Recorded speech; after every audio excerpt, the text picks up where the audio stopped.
Los Angeles'ta kütləvi etirazlar artıq 5-ci gündür davam edir. Ötən gün ixtişaşlar zamanı daha 197 nəfər saxlanılıb. Los Angeles meri Karen Bass şəhərin bir neçə rayonda komendant saatı tətbiq olunduğunu elan edib.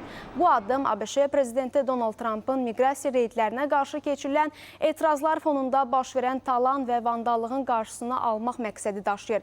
Basın sözlərinə görə komendant saatı şəhər mərkəzində təxminən 2,5 kvadrat kilometr ərazidə etirazların davam etdiyi hissədə tətbiq olunur. Prezidentin səbəb olduğu xaosdan istifadə edənlərə qarşı komendant saatı tətbiq etmişəm. Əgər siz bu ərazidə yaşamır və işləmirsinizsə uzaq durun. Hüquq mühafizə orqanları qaydanı pozanları həbs edəcək və məsuliyyətə cəlb olunacaqsınız deyə Karen Bass bildirib.